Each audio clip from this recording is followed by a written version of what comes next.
in this capacity is because of the negative experiences I had, and having the social responsibility to use those experiences to do something different within our system.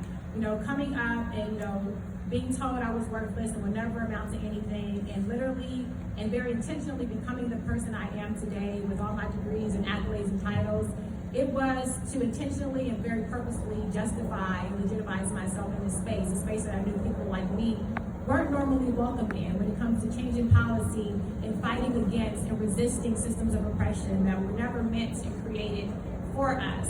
And so knowing that I wanted to come in and use my horror story in the system to change the system and be a part of what it means to be that village. I'm not sure what capacity everyone's here is here in. I know a lot of you are either foster parents, resource parents, are wondering, is this something for me? Is this something I want to do? And so we have a panel today of former foster youth, and before we start, I think it's so important that we, Nancy touched on the disproportionality and the disparity we see in our system. What we also need to focus on is 12% of the children that enter our system is because of abuse. 88% are because of neglect, which stems from poverty. And so we as a society have been conditioned to believe that all children, most of our children are in the system because they're being abused by their Black and brown parents who are not capable of parenting them in the way they should be, are not capable and worthy of loving their children, supporting their children, and providing for their children. We always refuse to recognize and reckon with and take ownership of the lack of resources we provide our Black and brown communities. We don't recognize that no matter how hard we try to pull ourselves up by the bootstraps, that we weren't actually given the boots. And if we were, they didn't have the straps. And in most cases, they're the little tiny sandals from the dollar beauty supply that we're actually using, to get through in life, because that was me. But we're told time and time again that this is how you parent. This is how you're supposed to show up for your children. Without the resources and opportunities and access that other parents have, and when we fail, our children are removed. And when they're removed, and even when we step in as foster parents or resource parents or a child welfare system, we don't look at these children as children who are literally coming in after experiencing trauma. And it's not trauma that's always inflicted by the parent. It's the fact that they have been torn and separated from their families, the only families they know, from their sisters and brothers. And then they're told to come into these environments and say thank you and be grateful and behave and follow rules.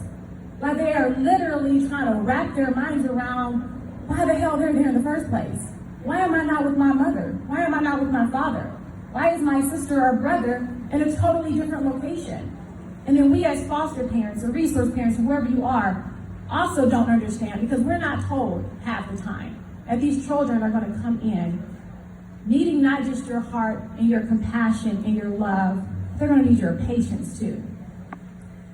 And that means not discarding them easily because they're not following the directions at that moment. Thank you. That means holding on for the long haul, understanding the set of circumstances that they're experiencing, that they're surrounded by. Realizing that through that process, even before getting to you, they were not handled most times as children who are worthy, who are even given answers. Half the time they don't even know what's going on or why they are there.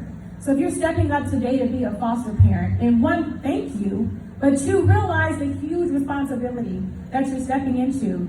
It's not because you're coming to save anyone. It's not because you're doing it for a check. It's not because you're doing it because it's a fun, cute Facebook or Instagram post.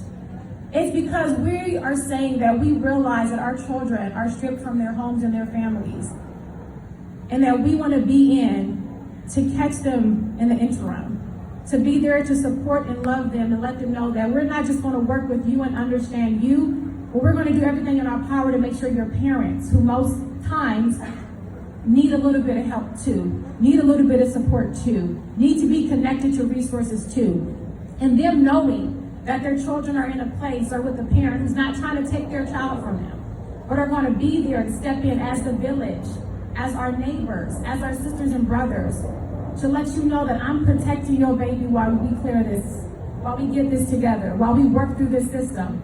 Do you know how many parents feel that when they're coordinating or communicating with caregivers?